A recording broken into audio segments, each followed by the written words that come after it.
I am Imani Vale, and I am 28 years old. Until last Christmas, I believed that the worst thing a night out could give you was regret. A headache. A bad decision you laughed about later. I had no idea a single invitation, wrapped in laughter and music, could turn into the longest night of my life. Before we continue, please like, comment, and subscribe, and tell us where you're watching from.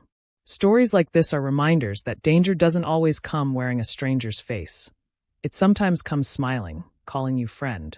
That Christmas Eve, the city felt alive in a way only December could manage. Lagos glowed under decorative lights strung across streets and buildings, blinking like tiny promises. Everywhere you looked, people were celebrating. Families rushing home with food, couples holding hands, cars honking in cheerful impatience. Even the air felt lighter, carrying the smell of roasted meat, perfume, and excitement. I had planned to stay home. My apartment was small but peaceful. A modest Christmas tree stood near the window, its lights softly blinking. I had cooked for myself something simple and planned to sleep early. Work had drained me all year, and I was finally enjoying the quiet. Then my phone rang. "Imani," Rena said excitedly, her voice loud even through the speaker. "Please don't tell me you're actually staying in tonight." "I am," I replied, smiling tiredly. "I've had enough excitement for 1 year." "That's not allowed," Zuri cut in from the background. "It's Christmas Eve. We're going out." "I don't feel like it," I said honestly. There was a pause. Then a softer voice joined the call. "Please come," Mira said gently. "Just for a little while. We haven't all been together in months." Mira had always been the calm one. The peacemaker. The friend who listened more than she spoke, who hugged you when words failed. If Zuri was fire and Rena was noise, Mira was comfort. "I don't know," I hesitated. "You deserve to enjoy yourself," she continued. "You've worked so hard. 1 night won't hurt." Those words did it. At 8:45 p.m., I stood in front of my mirror wearing a simple red dress and a black jacket. Nothing flashy. Just comfortable. I told myself I would stay for 1 hour and then go home. Their car pulled up just after 9, music already playing loudly. Zuri leaned out of the driver's window, grinning. "Queen Imani," she shouted. "Get in before we change our minds." Rena laughed from the passenger seat. Mira waved from the back, her smile warm and familiar. As I climbed in, I noticed how good everyone looked. Christmas had brought out something extra in people, a kind of effort, a kind of hope. "Wow," Zuri said, glancing at me through the mirror. "You look good." "Thank you," I said, buckling my seatbelt. Mira slid closer to make space. "You smell nice." We drove toward the island, singing loudly to old songs we all knew by heart. Zuri drove like she was racing the night, swerving around potholes and laughing. Rena kept recording short videos for her status, flashing peace signs and shouting, "Merry Christmas," into her phone. For a while, everything felt normal. The lounge was packed. Gold ribbons decorated the entrance, and fake snow drifted from a machine near the door. Inside, lights flashed over dancing bodies, glasses clinked, and laughter filled the room. People hugged strangers. Everyone seemed happy. I let myself relax. We danced. We took pictures. Zuri dragged us onto the dance floor, even when my feet hurt. Rena kept buying drinks I didn't ask for. Mira stayed close, always beside me, always watching. At one point, she leaned in and asked, "Are you okay?" I nodded. "Just tired." "We can leave whenever you want," she said. That small kindness made me trust her even more. By midnight, my energy was gone. My head ached from noise, and my feet begged for rest. "I really want to go home," I told them. Zuri rolled her eyes dramatically. "You're spoiling the fun." Rena sighed. Okay. We'll take you home. But let's stop for pepper soup first." "I'm starving." "I'd rather just," I began. "It's close," Rena insisted. Mira looked at me. "We won't stay long," she said softly. "I promise." So I agreed. We got back into the car, and the city lights slowly thinned as we drove. I watched familiar streets disappear, replaced by quieter roads. After a while, something didn't feel right. "This isn't the way to my place," I said. Zuri tightened her grip on the steering wheel. "Shortcut." Rena nodded quickly. "Traffic is crazy this time of night." I turned to Mira. "Do you know this route?" She hesitated for just a second too long. "Yes," she said. "Relax." My stomach twisted. The car slowed near a poorly lit stretch of road. A metal gate stood ahead, half open, with a flickering security light that barely worked. "Why are we stopping here?" I asked, my voice rising.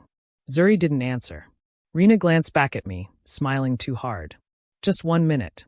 Before I could react, 2 men stepped out from the shadows. My heart slammed against my ribs. They walked with confidence, not surprise. One knocked on the driver's window.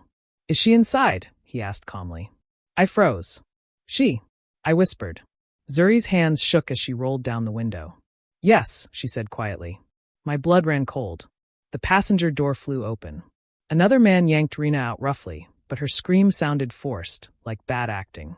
She stopped struggling almost immediately. "Mira!" I shouted. "What is happening?" Mira reached across me and unlocked my door. Time slowed. "What are you doing?" I screamed. Tears filled her eyes. "I'm sorry," she whispered. That was it. Hands grabbed me. Strong hands. Rough hands. Someone covered my mouth. I fought with everything in me, kicking, scratching, screaming, but fear drained my strength fast. "Stop resisting," one of them hissed. They dragged me out of the car. My purse fell. My phone slipped from my hand and shattered on the road under a boot. "Mira!" I cried, tears blinding me. "Please!" She stood there shaking, crying, but she didn't move. Zuri was crying behind the wheel, whispering apologies. Rena stood to the side, wiping her face, calm now. Too calm. The men pulled me toward a dark van parked behind the gate. "No!" I screamed. A slap landed across my face so hard I saw stars. "Put her in," someone ordered. They threw me inside. The door slammed shut. Darkness swallowed me whole. The van started moving. My body shook violently. My heart felt like it would burst. I couldn't breathe properly. The smell of metal and sweat filled my nose. In the darkness, I heard a calm male voice. "Don't hurt her." Another man laughed. "Since when do you care, Cade?" That name echoed in my mind. The light flicked on dimly. I saw 3 men sitting opposite me. One of them, Cade, looked different. Quieter. His eyes held something that didn't belong there. "Who sent you?" I cried. One man smirked. "Your own people." The words hurt worse than the slap. The van drove deeper into the night, away from Christmas lights, away from safety, away from everything I trusted. And as I lay there, shaking on the cold metal floor, one truth settled heavily in my chest. My Christmas didn't end when I was kidnapped. It ended the moment my friend unlocked my door. Darkness has a weight. I felt it pressing against my chest as the van rattled over uneven roads, every bump reminding me that I was no longer in control of my own body or destination. My wrists were tied so tightly the rope burned my skin, and every breath felt too loud in the enclosed space. No one spoke for a long time. The engine hummed. The van smelled of dust, sweat, and something metallic. My heart beat so violently I was sure they could hear it. I tried to slow my breathing the way I'd once read online, counting in my head, but fear doesn't listen to instructions. The man they called Cade sat opposite me.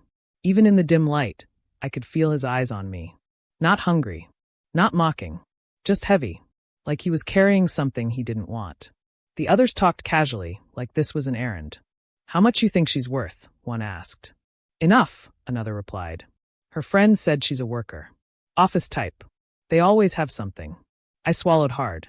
My mouth was dry. "Her aunt will pay," Scarlett said confidently. "People always find money when fear knocks." Cade's jaw tightened. "Enough," he snapped. Scarlett laughed. "Why?" "Feeling guilty already." Cade didn't respond. He just looked away. The van finally stopped. The sudden silence after the engine cut off was terrifying. Doors opened. Cold air rushed in. Rough hands grabbed me again, dragging me out. We were somewhere isolated. No traffic noise. No laughter. No Christmas music. Just the hum of a generator and insects buzzing in the distance. They pulled me into a half-finished building. Bare concrete, exposed wires, no windows. The place looked abandoned, but I could tell people had been there recently. Footprints. Empty bottles. Cigarette smoke. They shoved me into a small room and slammed the door. For a moment, I just lay there, curled on the floor, shaking so hard my teeth rattled. My cheek throbbed where I'd been slapped. My wrists felt numb. Then the door opened again. Cade stepped in alone. He stood there for a few seconds like he didn't know what to do with himself. Finally, he sighed and knelt to cut the rope around my wrists. "Don't scream," he said quietly. "No one will hear you anyway." I rubbed my wrists, tears spilling freely now. "Why are you doing this?" His eyes flicked up. "Because you don't deserve it." I laughed hysterically. "Neither did your sister, right?" The words slipped out before I could stop them. He stiffened. Silence stretched between us, thick and dangerous. "Who told you?" he asked. "You did," I whispered. "With your eyes." Something in him cracked. Not completely, but enough to let pain show. "She trusted people," he said flatly. "I warned her. She didn't listen. And now you're doing the same thing to me," I said. "No," he replied sharply. "I'm trying to stop it from going further." Footsteps approached. Cade stood quickly and backed away. "Rest," he muttered. "Don't provoke them." The door locked again. Time blurred after that. They brought food once a day, sometimes twice. Always watched. Always counted. My body ached from the cold floor. My throat burned from crying quietly into my sleeve. They called my aunt. I heard her voice through the thin wall, crying, begging, swearing she didn't have that kind of money. Every sob felt like a knife twisting deeper into me. Duro visited often. He talked like a businessman. Calm. Polite. Smiling. "You see," he said one afternoon, crouching in front of me, "this is not personal. This is opportunity." "You ruined my life," I whispered. He chuckled. "Temporary inconvenience." My hands shook with rage. "My friend Mira, she did this." Duro nodded. "Yes. Very convincing girl. She insisted you were trustworthy. Said you wouldn't scream too much." Something inside me shattered completely. That night, I didn't sleep at all. I replayed every moment with Mira. Every hug. Every laugh. Every secret shared. I searched for signs, missed clues. Anything that would explain how someone could look at you with love and still sell you to monsters. The next day, Cade came again. He brought a small first aid kit. "Your cheek," he said, setting it down. I didn't touch it. "Why do you keep helping me?" He exhaled slowly. "Because if I don't, I won't recognize myself anymore." "You kidnapped me," I snapped. "Yes," he admitted. "And I regret it." That stunned me more than any apology could have. He cleaned the cut on my cheek carefully, his hands steady but gentle. The touch felt strange, comforting and terrifying at the same time.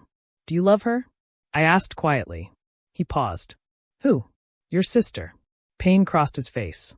"Loved," he corrected. The silence that followed felt sacred. Then I asked the question that had been burning in me. "Will you let them kill me?" His head snapped up. "No." The answer was immediate. Absolute. "How do you know?" I whispered. "Because I won't allow it," he said. That was the moment everything shifted. Not because I trusted him completely, but because I saw it. The internal war. The guilt. The line he was struggling not to cross. Hope crept in, dangerous and fragile. That night, voices rose outside. Arguing. Shouting. Duro accused someone of being careless. Scarlip cursed loudly. Bottles smashed. Through the door, I heard Cade's voice, firm and angry. "This has gone far enough." "You're forgetting your place," Duro snapped. "You want out? Fine. After the money drops." Later, Cade slipped into my room again, breath uneven. "They're getting impatient," he said. "If the ransom doesn't come tomorrow." He didn't finish the sentence. Fear clawed up my throat. "What happens to me?" He looked away. "Nothing good." "Then help me," I whispered. "Please." His hands trembled slightly. "If I do, I die." "And if you don't," I said softly, "you live with this forever." He closed his eyes. Minutes passed. Maybe longer. Finally, he spoke. "There's a back exit. It leads to the bush. If I open it, you run." "When?" I asked. "Tomorrow night. During the exchange." My heart slammed. "What about you?" He shook his head. "That's not your concern." "It is," I insisted. "You're the reason I might survive." He met my eyes then, something raw and unguarded in them. "If you hesitate, they'll catch you." "I won't," I promised. But fear doesn't care about promises. The next day dragged like torture. Duro paced. Phones rang. Myra's name came up again. Apparently she was demanding her share, angry that things were taking too long. I almost laughed. Almost. That evening, as the sun set, the tension in the building thickened. Men prepared. Weapons were checked. Voices dropped to whispers. Cade came once more. "Be ready," he murmured. No noise. No questions. My legs felt weak. My mouth tasted like metal. "Thank you," I said. He hesitated. "If you survive, forget my name." I shook my head. "I can't." He gave a sad smile. "Then run faster." Footsteps approached. He slipped out. I sat alone in the dark, heart racing, waiting for the moment that would decide everything. Whether I lived as a survivor or disappeared like his sister. And somewhere deep inside me, a new truth settled in. The worst betrayal didn't end with Mira. But the strongest choice might come from the man who helped kidnap me. The building felt restless that night, like it could sense what was about to happen. Voices moved constantly outside my door. Footsteps paced. Phones rang and stopped ringing. The generator hummed louder, coughing like it was struggling to stay alive. Every sound made my body tense. I sat on the thin mattress, knees pulled to my chest, trying to steady my breathing. My heart refused to slow down. Each second stretched painfully, like time itself was testing how much fear a human could hold before breaking. Then the lock clicked. The sound was quiet, but it echoed inside me like a gunshot. The door opened just enough for Cade to slip inside. "Now," he whispered. He moved fast, hands already working at the rope Duro had retied around my ankle earlier that evening. His fingers shook, but not enough to fail. "They're distracted," he said under his breath. "Money drop is fake. Police are close. They don't know yet." My breath caught. "Police?" He nodded once. "Someone talked." The rope fell away. "Stand," he urged. My legs nearly gave out as I rose. Fear and weakness made everything spin, but Cade grabbed my arm, steadying me. "Listen carefully," he said, eyes locked on mine. "The back exit leads into bush. No lights. No road at first. Run straight until you feel pain in your chest. Then keep running." "What about you?" I whispered again. His jaw tightened. "Don't ask me that." "I won't leave you to die," I said. "You won't save me by staying," he replied sharply. "You'll only ruin everything I've risked." Voices rose suddenly from the front of the building. "Where is Cade?" someone shouted. Cade cursed under his breath. He grabbed my wrist and pulled me toward the narrow corridor behind the room. The air smelled damp and raw, like earth and unfinished cement. He reached the back door, rusted, crooked, barely holding on its hinges. He eased it open. Cold night air rushed in. "Go," he mouthed. I hesitated. A scream sounded inside the building. "Cade!" Duro's voice boomed. "What did you do?" Cade shoved me forward. "Run." I ran. Branches slapped my face. Stones tore at my feet.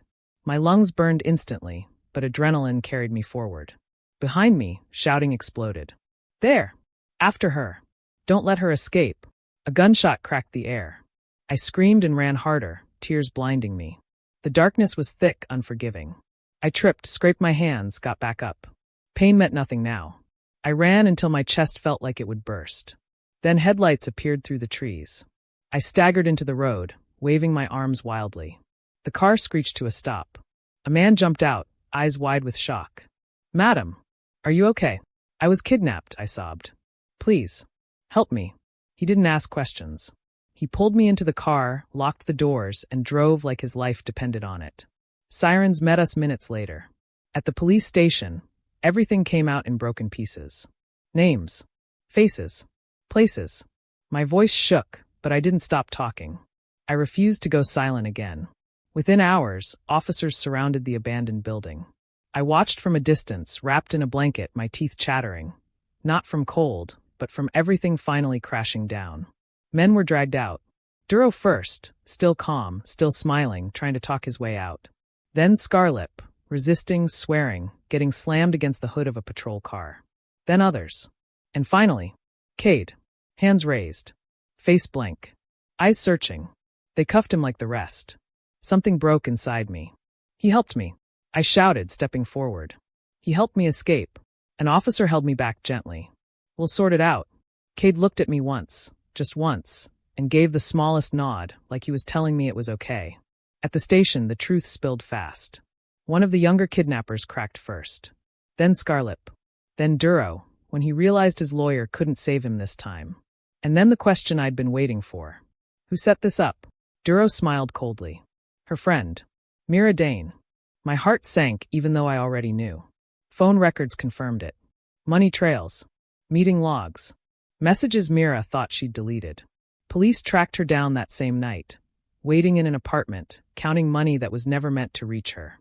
When they brought her in, she looked nothing like the girl who had hugged me goodbye. Her confidence was gone. Her voice shook. "I didn't think they'd hurt her," she cried. "I just needed money." I stared at her through the glass, my chest aching. "You unlocked my door," I whispered. "You unlocked my door." She couldn't meet my eyes. Rena and Zuri didn't escape either. Under pressure, Zuri broke down completely. Mira planned everything, she sobbed. She said Imani was worth money.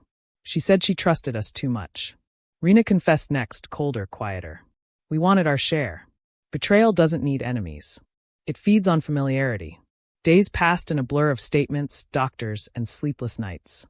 Bruises faded. Scars remained. Then came Cade's interview. He told the truth. All of it. How he joined out of desperation. How he hated himself for it. How he couldn't watch another woman disappear the way his sister had. When asked why he helped me escape, he said simply, "I couldn't be that man again." The officers looked at me. I spoke clearly this time. I told them everything he did to protect me. Every moment he could have hurt me, but didn't. Justice took its course. The kidnappers were charged. Mira was charged. Rena and Zuri were charged as accomplices. And Cade was treated differently. Because sometimes the law recognizes the difference between evil and redemption. Christmas came again the following year. I didn't go out. I stayed home, lights low, breathing steady, alive. Some nights, I still wake up hearing the lock click open. But then I remember, I ran. I survived. I spoke. And if you're reading this and you've ever trusted the wrong person, remember this. Betrayal can break you, but truth has a way of finding the light. Before you go, please like, comment, and subscribe, and tell us where you're watching from, because stories like this remind us that even in the darkest nights, courage can still open the door to freedom.